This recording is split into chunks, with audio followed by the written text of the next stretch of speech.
People out there that are visiting the tables can hear me. We're getting ready to start back up. I've been asked to remind you guys, after this, we're going to be breaking for lunch. So during the lunch break, though, don't miss the opportunity to visit the tables out there. You'll have a little bit more time to wander around, look at the books. You got tables from organizations like Reasons to Believe out there. I know Bob's got some of his stuff from New Orleans Baptist Theological Seminary, I believe, out there. So you should have an opportunity to look at some of the resources. Before I introduce Dr. Copan, I would like to talk about something that you just heard. One of the things that we need to be able to distinguish what Bob was talking about is the difference between worldviews. What happens a lot when we're out there talking to people is that you realize that people embrace worldviews without knowing the full implications for that view. There's all sorts of reasons that people walk away from God or choose not to believe in God. And sometimes they're driven away from that belief for emotional reasons or personal reasons. And they land on a belief system, atheism, that solves a problem for them easily right away. There's some aspect of their relationship with Christ, relationship with God, or theism that they're rejecting wholesale to try to get to something that makes them feel better.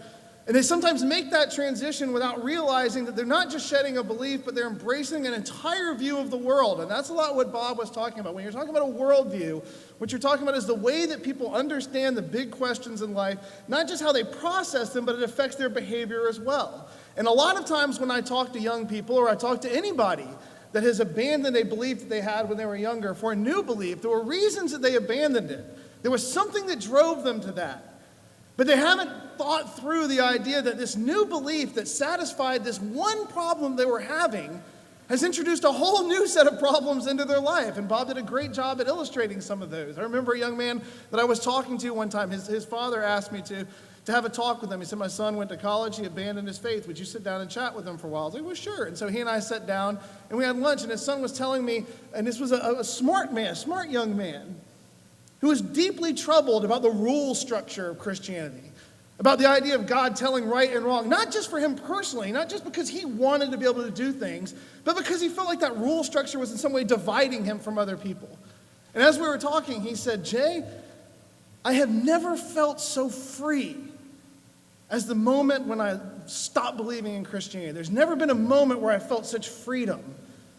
And I didn't get all freaked out or upset about him, because I understand and have a lot of discussions about worldview. And I said, I have no doubt that you're being honest about that. There's no doubt in my mind that you were right, that you never felt so free as when you abandoned your belief in Christianity, when you abandoned a belief in God.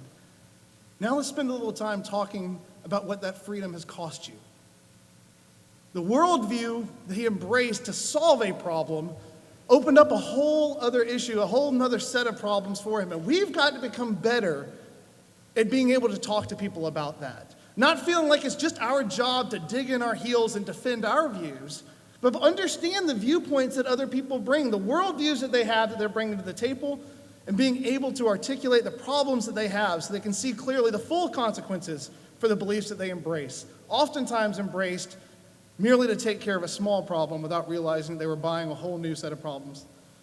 Now, it is my pleasure to introduce to you today Dr. Paul Copan. He is one of the people, I mentioned earlier that he was one of the people that spoke at that first. It wasn't just hearing him speak, but what Dr. Copan did with Dr. Craig that day and Stuart McAllister and all the people with Robert Zacharias International Ministries was introduce me to a world of a modern apologetics movement that I had no idea existed before I heard them talk.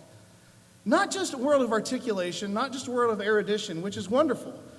But what I saw in Dr. Copan and what I saw in Dr. Craig and Stuart McAllister is men who deeply love God.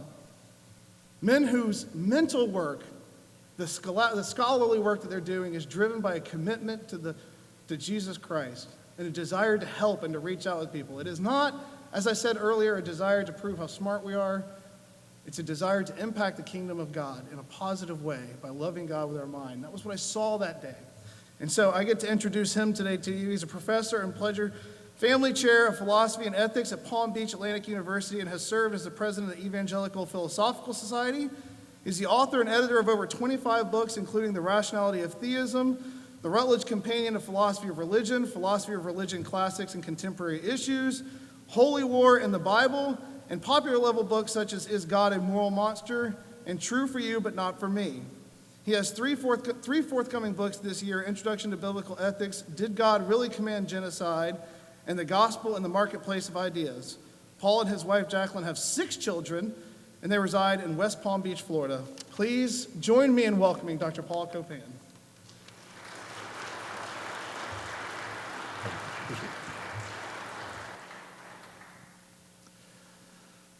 Well, thanks very much, Jay. It's very good to be with all of you, and it's so nice to meet some folks who have, about whom I've heard, and people who have been planning this conference, and it's nice to finally connect with them.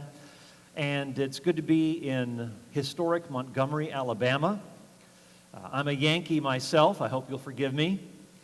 But I'm here to talk about a topic that is quite jarring for many people. Some people get very emotional about this, so I hope we'll be able to put some of this in perspective. But before I do, I wanted to tell a little story in light of Bob Stewart's talk. He mentioned Richard Dawkins. Well, a few years ago, Richard Dawkins came to our neck of the woods in Florida at Nova Southeastern University in Fort Lauderdale, and he spoke on he said the fact of evolution, and I was the first one up to the microphone during the Q&A time. So in light of what Bob Stewart was saying about rationality and truth and so forth, I asked him this question. I said, Professor Dawkins, in your book River Out of Eden, you say that there is no meaning or purpose, no good or evil in the universe. In the universe of selfish genes and electrons, all we have is blind, pitiless indifference, that we're simply dancing to the music of our DNA. I said, so if that's the case, why do you think that the atheist, the naturalist, is more rational than the theist if the beliefs of both of them are being produced by forces, material forces, beyond their control? So if the naturalist is correct, it is only by sheer accident, not by rationality, that he happens to have landed on the correct belief. Well, Richard Dawkins kind of started dancing around the issue, and he said, well, science works. I wasn't getting anywhere in the answer. Then he talked about Democrats and Republicans and how they think differently even though they believe they're right. Said, well, this is actually playing into my point.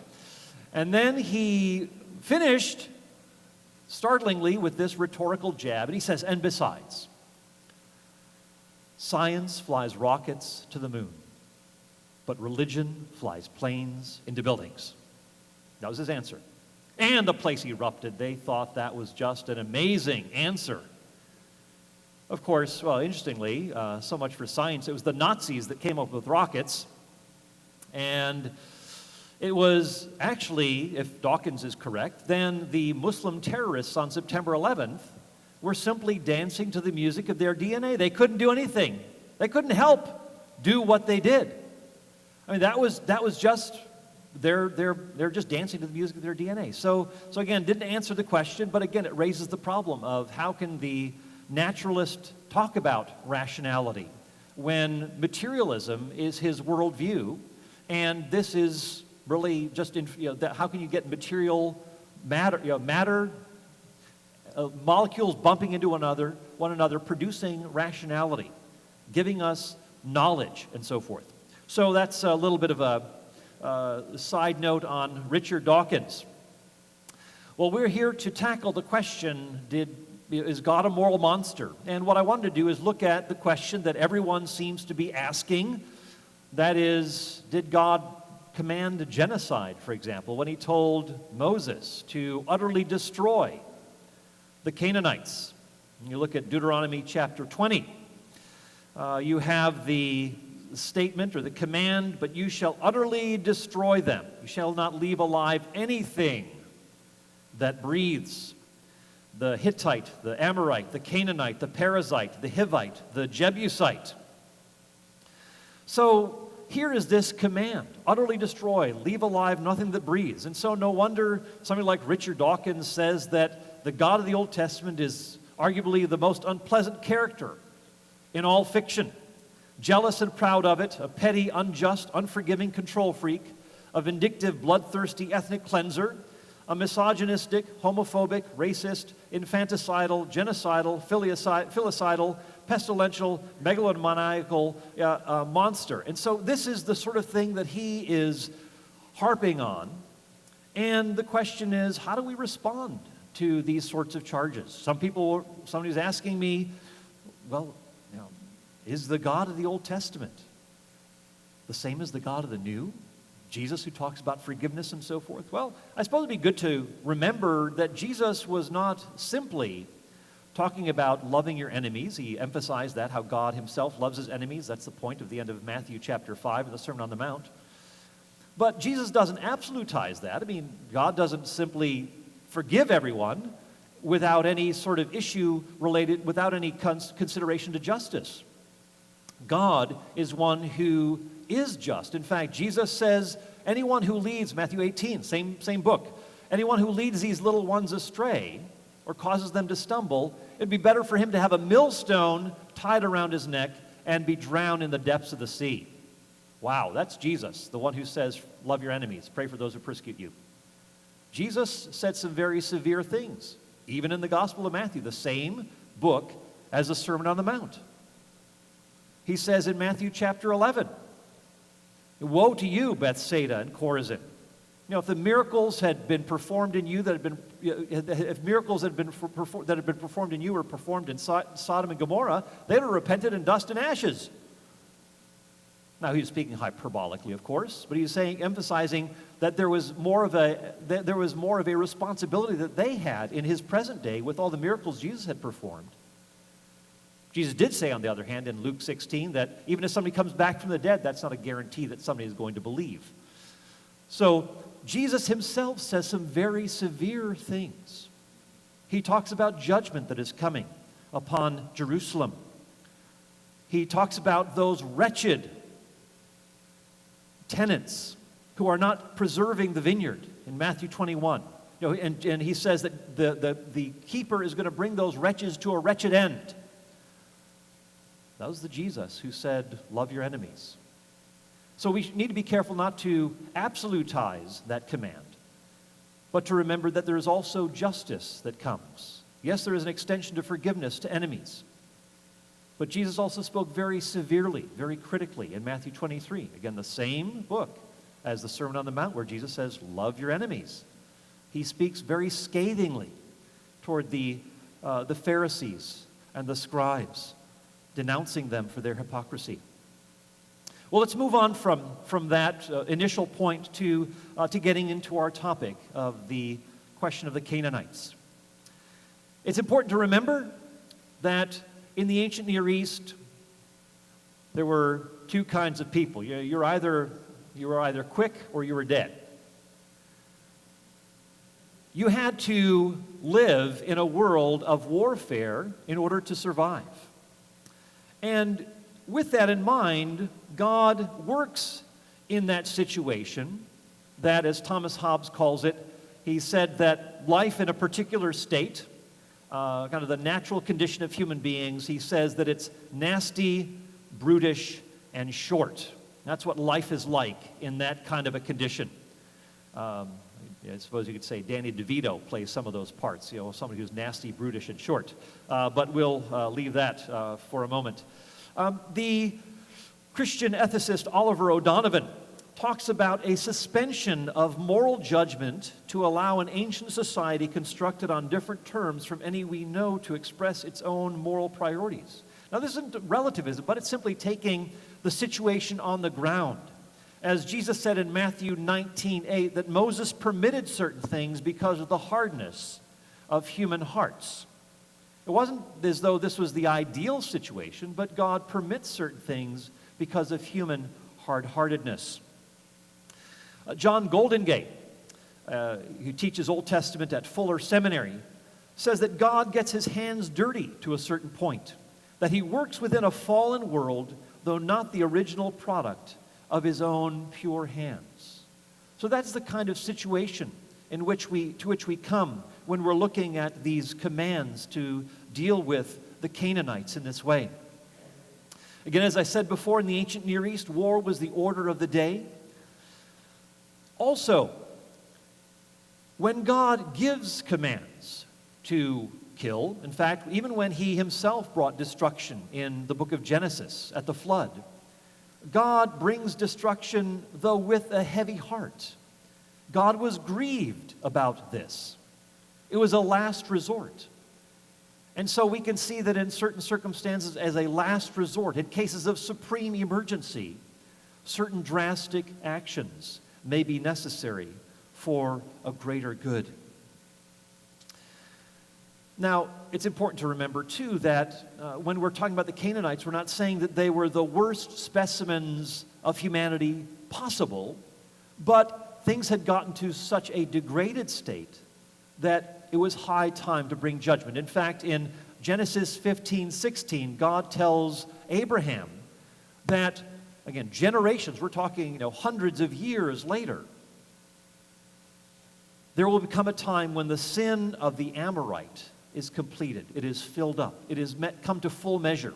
It wasn't time during the time of Abraham, 1900 or so BC. That would come, again, 500 or so years later. That judgment would come to the Canaanites. So God waited patiently till that time came. And this even meant that Israel would go into slavery in Egypt as a result of that delay. Another point to keep in mind here is that when we're talking about this situation, we are talking about a situation that is unique and unrepeatable. That God is at work in salvation history, working through his mouthpieces, his spokesmen, who are issuing these commands, who show themselves to be genuine prophets through signs and wonders, and of course, leading Israel in the way that God commands. This is a unique situation. Some people say, well, what if someone said today, God told me to do this? Okay, well, and we'll talk about this in a minute, but does this person have the same kind of miraculous track record that, say, Moses does when it comes to miracles and God, in a sense, demonstrating time and time again that, yes, Moses is the chosen vehicle through whom the law will come, through whom instruction will come, and so forth? Certainly no one today would fit that kind of a bill, let alone issues related to correct teaching or moral character and so forth. We see those are also important. Jesus talked about false prophets who will come, who, even though they say certain things like, Lord, didn't we do all these things in your name? Didn't we prophesy in your name? Jesus will say, depart from me, you workers of lawlessness. So there are some people who may claim to be doing things in the name of the Lord, but Jesus here calls them workers of lawlessness. So we're dealing with a unique situation here. And for someone to say, oh, God told me to do this, well, we've got to check. What are the credentials of this person? Does he have Moses-like credentials here?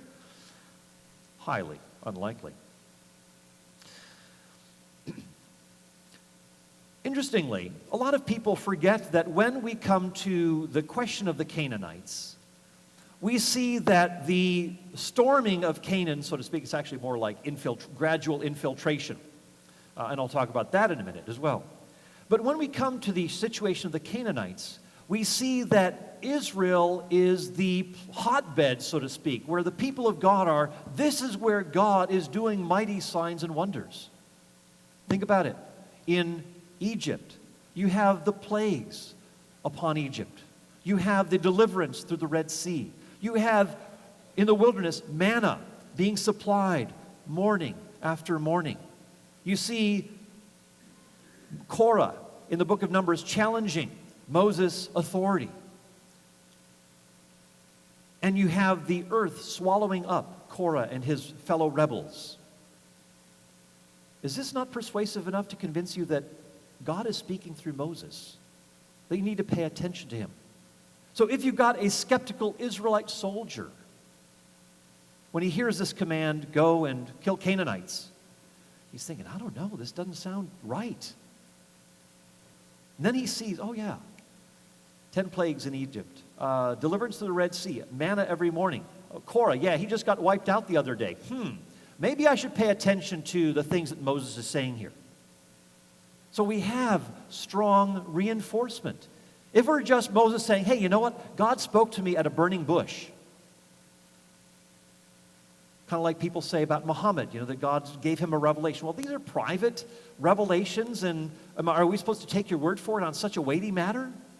Something like signs and wonders are going to be helpful here to reinforce what you say. So Moses throws down a rod, it becomes a snake, puts in his hand in his tunic, becomes a leprous hand. He does all sorts of signs and wonders in Egypt. So you get the message. God is at work through him. God is speaking through him. And you need that kind of strong message of God's stamp of approval before going to warfare in this unique situation. And the Canaanites themselves had plenty of indication that God was on the side of the Israelites, that he was the one true God, greater than these other gods. So you have in the camp of Israel, there is this pillar of cloud by day and fire by night. So any spies that are sent out to look, they'll say, you know what, we've got a big problem here.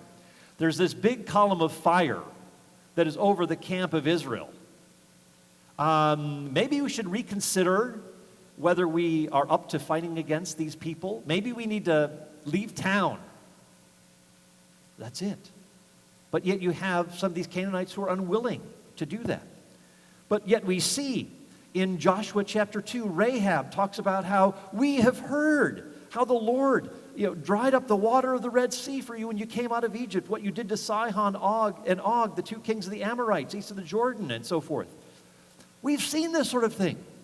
Then it comes to there is in Joshua chapter 5, when all the Amorite kings west of the Jordan, all the Canaanite kings along the coast, heard how the Lord had dried up the Jordan before the Israelites until we had crossed over. Their hearts melted, and they no longer had the courage to face the Israelites.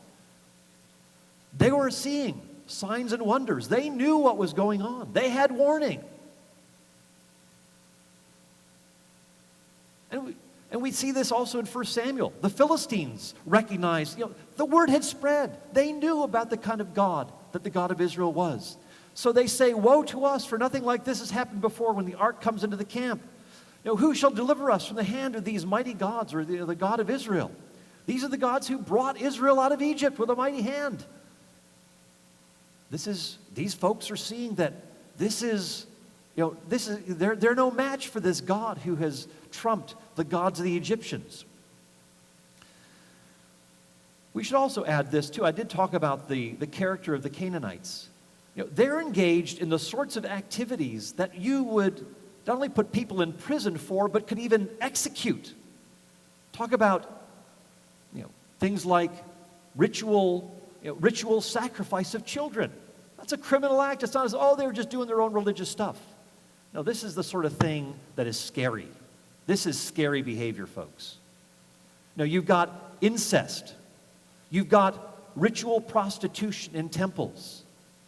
It's like a religionized brothel here. You have all sorts of demeaning, degrading activities going on, bestiality and so forth. This is the sort of stuff that is not just tame behavior. This is the sort of stuff that you want to stay away from. You don't want your kids to get near those folks because of the kind of contamination that it can bring to others. And really, when God is telling the Israelites about this, about the Canaanites, it is a life and death struggle. Here you've got these refugees coming, looking for a homeland. And of course, God had promised them this homeland, but he was waiting for the right time for them to enter that homeland, namely when things had hit rock bottom morally and spiritually for the Canaanites. But here God had made a compact, a covenant with the Israelites. I will be your God, you will be my people. You are not to practice these deeds. And to practice them meant that you were actually in violation of this covenant. It was an act of treason back then. Anything that is going to destroy the fabric or the identity of this people, you're on that's treasonous behavior here. And so God is, of course, wrathful and brings judgment upon his people, say at the golden calf incident. Why? Because they're acting in a treasonous way. The very identity and future of Israel is at stake here. The very salvation that God seeks to bring through Israel is seemingly jeopardized. This is no light matter. By God's commanding the Israelites to attack Canaan, he would accomplish two things. He would bring judgment on deserving Canaanites, and we should add this, that God is directing it less at the Canaanites themselves as he is directing it against the Canaanite religion and their practices. God says in Deuteronomy 7:2 not to intermarry, to make treaties with them, not to have their shrines and altars around, but to destroy them. God was more concerned about the religion of the Canaanites entering into their hearts, rather than their simply having Canaanites around.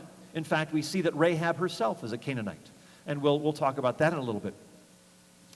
So we see that not only does God bring righteous judgment on the Canaanites, but he also has a land that he promised to the patriarchs that would be available to these homeless, these refugees, which would prepare the way for the Messiah to come, so that salvation could be brought to the ends of the earth. In fact, we see this in Matthew 15, where Jesus comes to a woman who is a Canaanite woman, whose child he delivers from demonic oppression. So it's interesting that as you read the Old Testament, that God, even though he's bringing judgment here, God is concerned about the salvation of the world, as he promised to Abraham in Genesis chapter 12. That God is concerned about salvation to all the families of the earth. In fact, as you read the Old Testament, you see that God is concerned about all of Israel's enemies. Assyria and Egypt in Isaiah chapter 19. We see the Jebusites, those who used to live right where Jerusalem is. We see we see all basically all of the enemies that Israel had, Babylon and so forth. That we see specific scriptures that indicate that God wanted to bring salvation to all of these peoples. But in this particular case of very, very wicked people, God brings judgment upon them. Now, some people will say that, like Regina Schwartz, she wrote a book called The Curse of Cain, in which she argues that monotheism, belief in one God, is a problem. It naturally creates an us-them mentality. If you believe that there is one God, that you're the elect people, then you're going to treat other people as wicked, you're going to demonize them and so forth. Well, actually, that's not the case. Who are the people who are allegedly demonized? The Canaanites? Well, actually, in Genesis, we see that the patriarchs, Abraham and Isaac and Jacob and so forth, they're working alongside the Canaanites. There isn't an issue there. There's not an ethnic hostility here. What about the Midianites? Well, with the Midianites, yes, even though there is in Numbers 31, God talks about killing, all of these people in battle. That's not the genuine heart of God, so to speak, that there's some sort of ethnic hostility, because Moses himself marries a Midianite, gets wise counsel from Jethro, his father-in-law, who is a priest in Midian. So the Canaanites, it's not as though there's something intrinsically problematic with them. It's not as though there's something intrinsically problematic with the Midianites. When we get to the Amalekites, what about them? In 1 Samuel 15, God says, utterly destroy them. Well, what does that mean? And we'll talk about that in a bit. But even the Amalekites, they're the ones who actually attack the Israelites in Exodus 17 after they've come through the Red Sea. They're weak, they're weary, they're not ready for battle at all. But the Amalekites can plunge into battle with them, and yet God gives the victory to the Israelites. But it is actually that the Amalekites continue to bring harm and damage to the Israelites throughout their history. Even when God tells Saul to utterly destroy the Amalekites. In chapter 4, 1 Samuel 14:48, it is the Amalekites who actually provoked this action. They were the ones who came and plundered the Israelites. And so God says, okay, they've done it once again. They've been doing it throughout their history, and they continue to do it. Even beyond that, in that situation, we see the Amalekites continuing to show up and to wreak havoc upon the Israelites. So it's an ongoing hostility, not something that just happened in the past, because God himself is one who does offer forgiveness, even for things that have been done against his people, as we see in the book of Jonah. when we look at the commands that God gives that are difficult, like killing Canaanites, we need to distinguish between that and impossible commands. Now, there are some things that God will not command. Some people say, oh, God, he can do what he wants. He can command, evil. He can command good. It doesn't matter. No, actually, there are some things that God will not command. God himself says that he is one who will not lie. So God is not going to be one who goes back on his word. In Jeremiah 19, he talks about ritual sacrifice of infants. God says that he never commanded this, nor did it even enter his mind. So there's some things that God will not command. God will not command what is intrinsically evil. That's sort of like saying that you could make square circles. No, there are some things that God cannot command because of his good nature. But there are some difficult commands that God does in rare instances. And so the taking of innocent life in rare instances can be justified, and we'll talk about that in a bit. Well, actually, let me just mention that now. Think about the September 11th attacks, where the president told these fighter pilots to shoot the planes out of the sky. What? You mean kill innocent civilians? Yes, innocent civilians who were not perpetrators of crimes, but those who had hijacked the planes were in a position to bring far greater damage, as we saw did bring greater damage to thousands of people. So, and again, ethicists recognize that there are some general principles that can be overridden in cases of supreme emergency. So, yes, there were infants on those planes that potentially could have been shot down to prevent greater damage to America. Was it morally unjustifiable? No. Or think of a woman who has an ectopic pregnancy, where you have this fertilized egg in a fallopian tube, and if left unaddressed, both the unborn as well as the mother will die. So it would be morally justifiable in the name of self-defense to take the life of that unborn in order to save the life of the mother, to save at least one life rather than losing two. So again, taking innocent life is, in cases of supreme emergency, morally justifiable. So let's remember that when people assume that, oh, it's never allowed, you can never do that. No, generally speaking, you don't. But in cases of supreme emergency, overriding conditions, it is morally permissible to do so. And so an all-good, all-wise God, who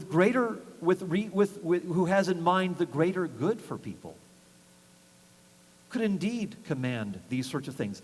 Isn't it better to leave it in the hands of an all-wise, all-good being to make these kinds of decisions than in the hands of mere men? And to reinforce them by signs and wonders and say, yes, this is what I mean. And of course, he speaks through Moses and Joshua as proven, established leaders in Israel. Now, we're going to have to move quickly. How are we doing for time? Okay, I've shot the wad here. I'm only just gone through the introduction. But hopefully that gives you a taste of what we're trying to accomplish. We've got about 15 minutes left, so let's move forward with unperturbed pace, deliberate speed, and majestic instancy.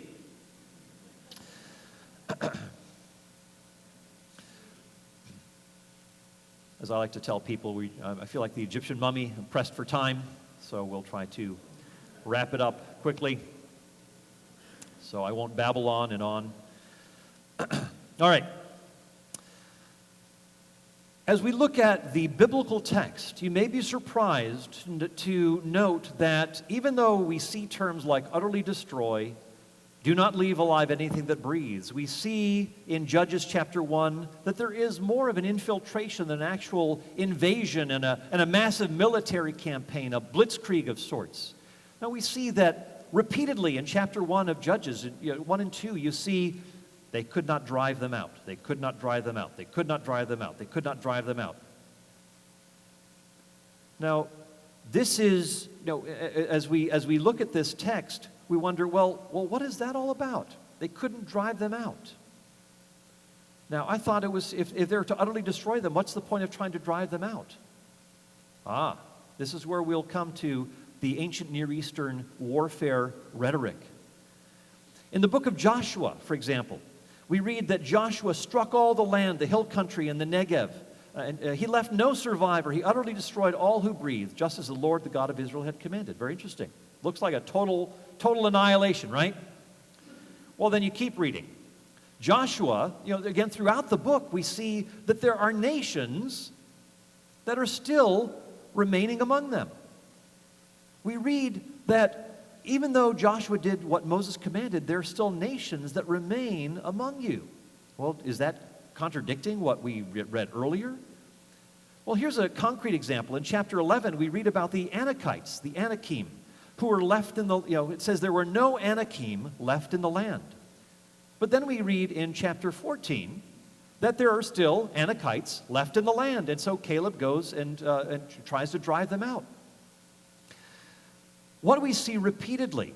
And I can't go into detail here. I would encourage you to take a look at a book that I've co-authored called Did God Really Command Genocide? I do touch on it in the book, Is God a Moral Monster? But there's even an expansion on the warfare aspect of the book called Did God Really Command Genocide?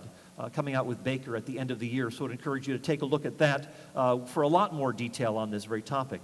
But it's interesting that the warfare that is engaged in the land of Canaan, first of all, is an attack on cities. And it's interesting that from what we know of archaeology, that these cities, like Jericho and Ai and so forth, were more like military and political installations where it's more like a citadel or a fortress that is the first line of defense for the people living out in the hill country. So you'd have a king or a military king. You would often have the religious leaders there, some sort of a palace there.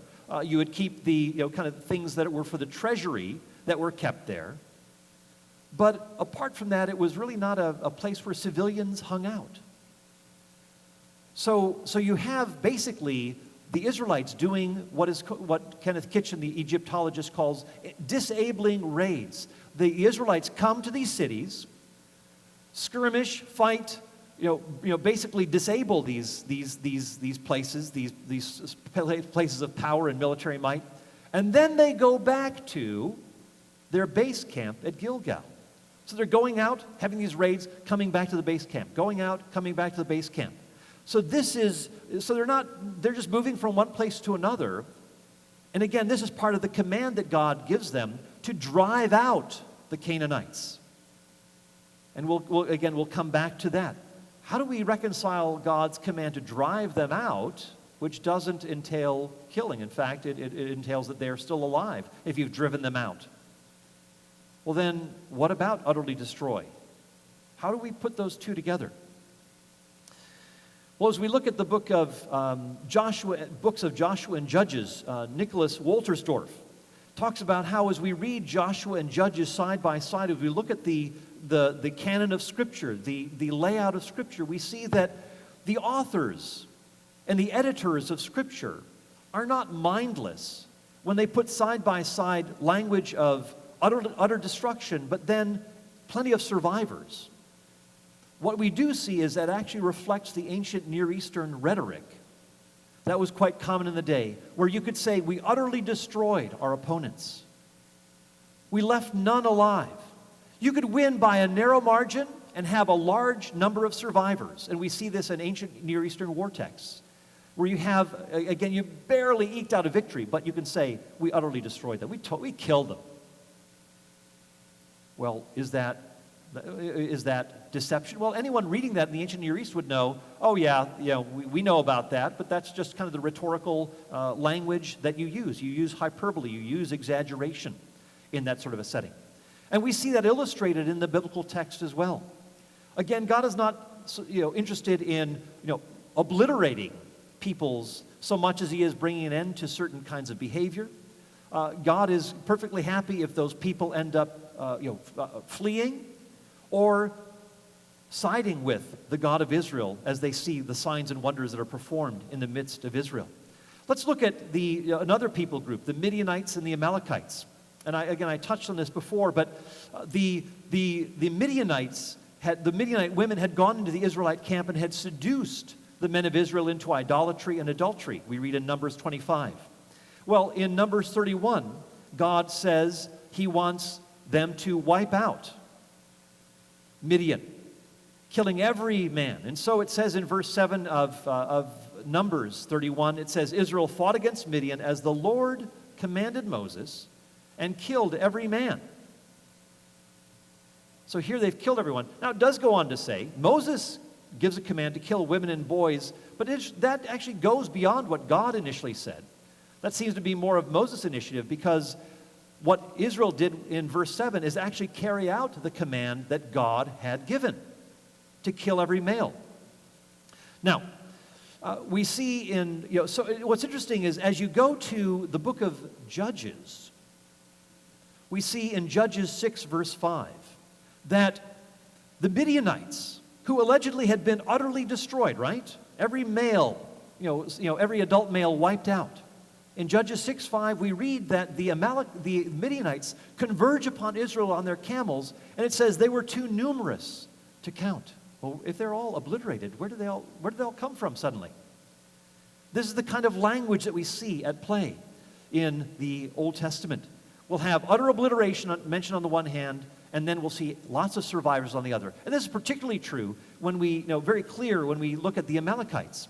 As we mentioned, the Amalekites in 1 Samuel 14:48, they were ones who plundered Israel. They were the ones who initiated the attack. And it says later on in chapter 15, verse 18, that the Amalekites were sinners.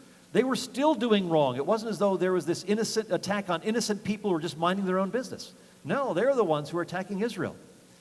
So you see, it's interesting that Saul himself, he's told to utterly destroy the Amalekites. What's interesting is that it's reported that Saul does utterly destroy all the Amalekites. In verse 8, he captured Agag, king of the Amalekites, and utterly destroyed all the people with the edge of the sword. So, apart from Agag, it looks like there are no Amalekites left.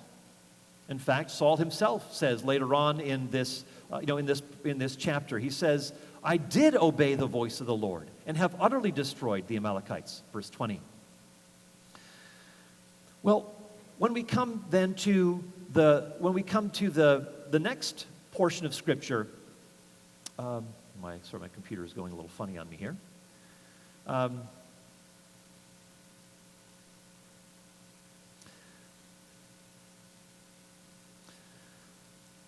We read later on in 1 Samuel 27. Actually, let me add this too, to the kind of the moral component of the Amalekites. Agag is confronted by Samuel in this passage, the prophet.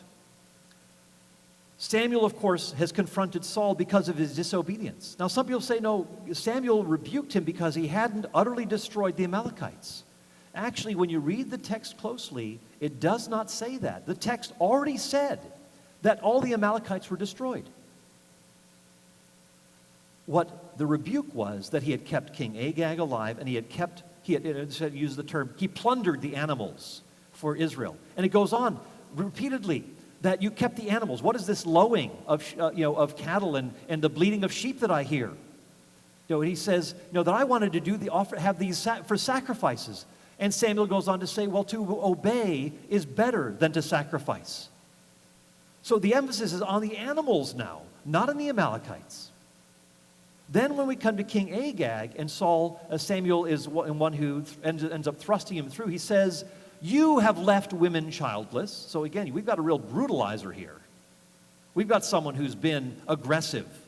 And so he says, your own mother is going to be childless because you're going to die too. And so he thrusts him through. Okay, the implication is that his mother is still alive to be bereft of this child.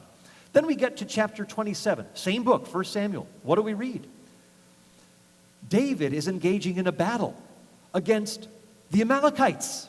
There's a big army. In fact, the extent of the battle goes from Arabia to Egypt. I mean, it's a vast tract of land, the same tract of land that was mentioned in Saul's battle. So it's interesting that you have this massive, it must be a massive army that is still out there. In fact, we read in chapter 30 that David is still battling against these Amalekites, and many of them are killed, but 400 of them flee on their camels. So what is happening here?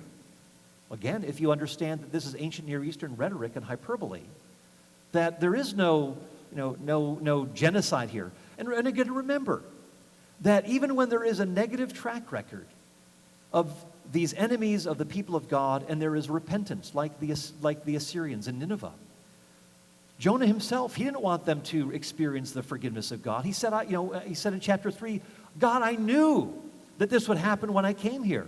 You're a God who is gracious and compassionate, slow to anger, and abounding in loving kindness. And so that when there is repentance, you'll forgive. And he didn't want the Assyrians to experience forgiveness from God. The same thing in Jeremiah chapter 18. God says that if there is any nation, he's not restricting it to Israel, but if any nation that has been performing these acts of wickedness repents, then I will relent on the judgment I threatened against it. And the same, again, we need to read those kinds of passages in light of the threat against the Amalekites. It's not as though that they were beyond, any sort of possible mercy that God could show them. What about the term men, women, and children? It seems like we have sweeping terms that are used here. And I'm really falling behind here. I feel like the butcher who accidentally backed into his meat grinder and got a little behind in his work.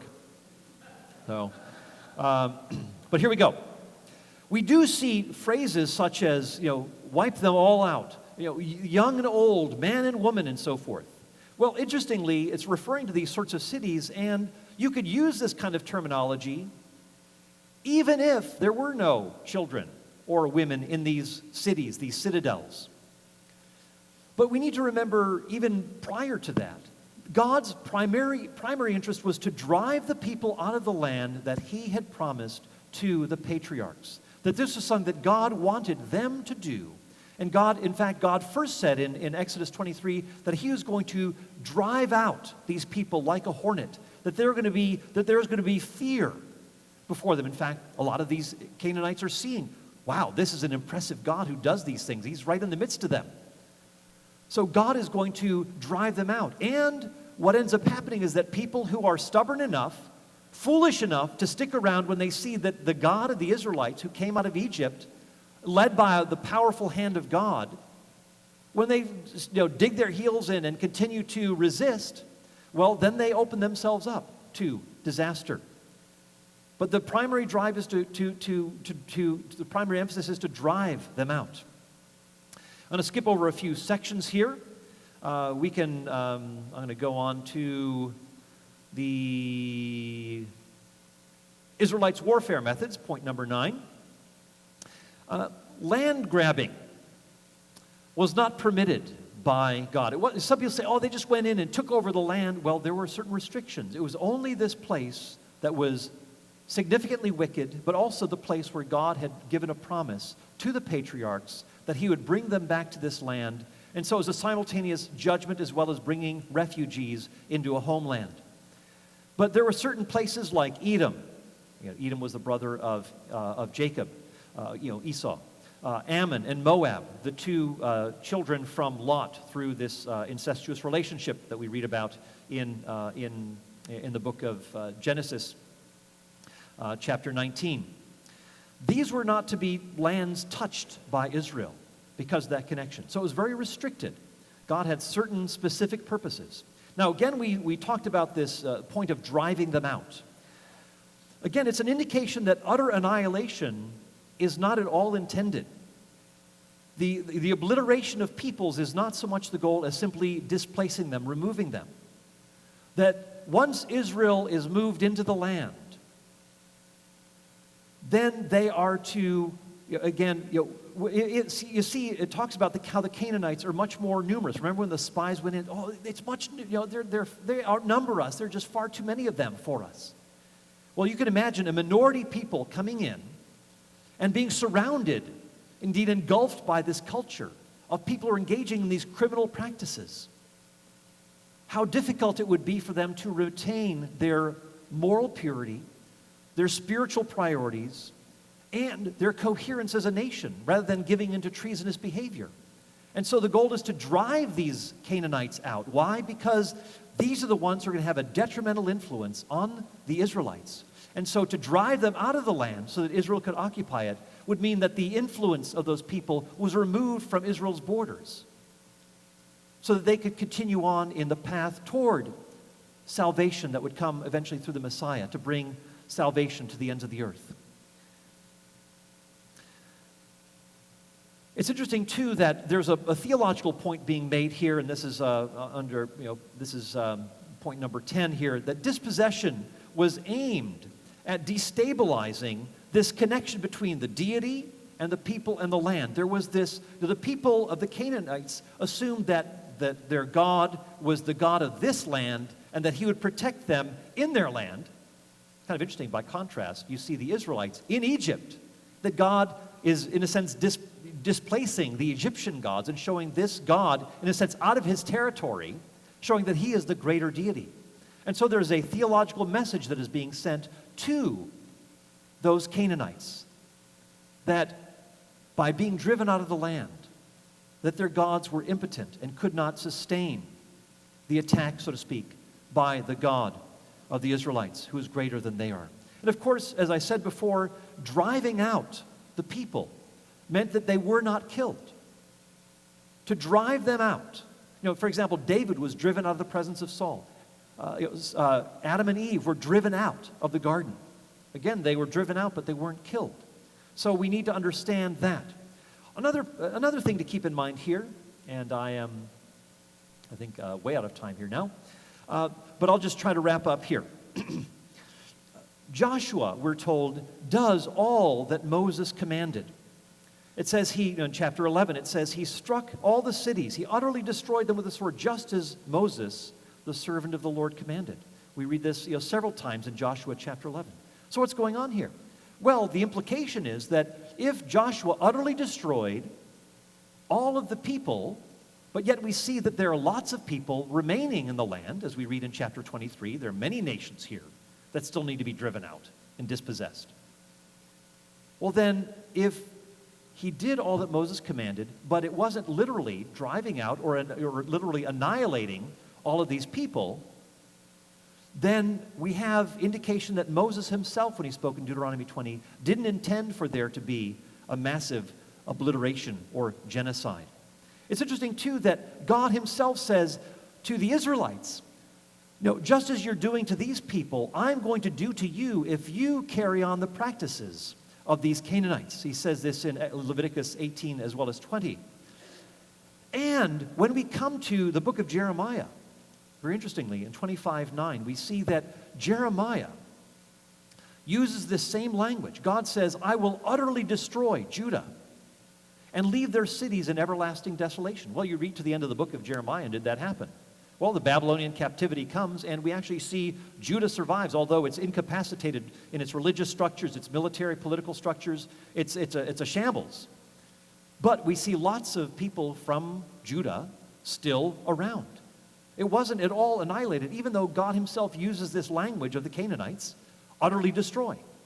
So we have further reinforcement of this point that utterly destroy is part of this ancient Near Eastern rhetoric that doesn't actually mean literal destruction. In fact, when we look at Deuteronomy 7, very interestingly, God says, utterly destroy them, leave alive nothing that breathes, and then he goes on to say, and don't make treaties with them, don't intermarry with them, and so forth, and destroy their idols and so forth.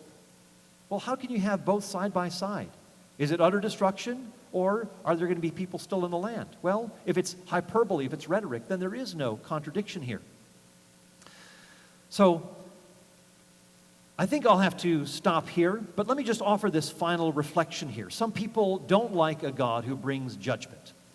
And let me read to you from Miroslav Volf, who is a theologian who is at Yale Divinity School, and he went through the terrible time in his own villages of Croatia during the Yugoslav war, where he says, he used to think that a God of wrath was negative, that this was too low for God. And then he went through this time, and this is what he concluded. He said, I used to think that wrath was unworthy of God. Isn't God love?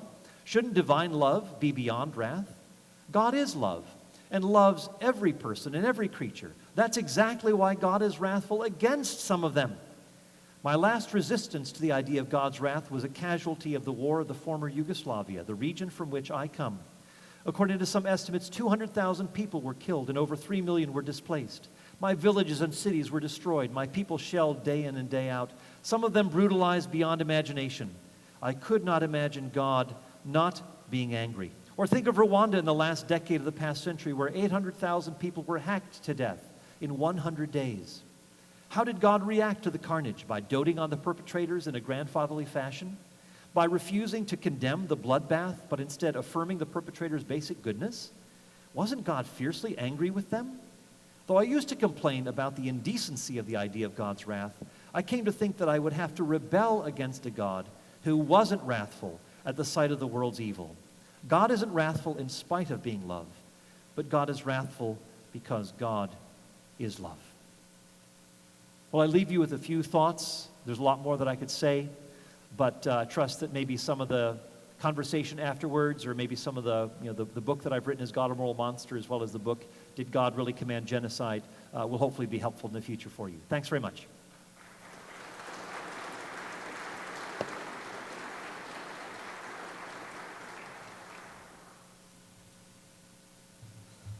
All right, everybody, we are taking a break for lunch until 12:55, and we'll kick back off with Dr. Richard Howe.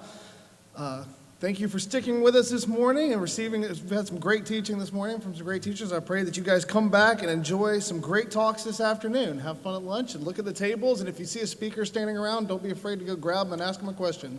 That's why we're here.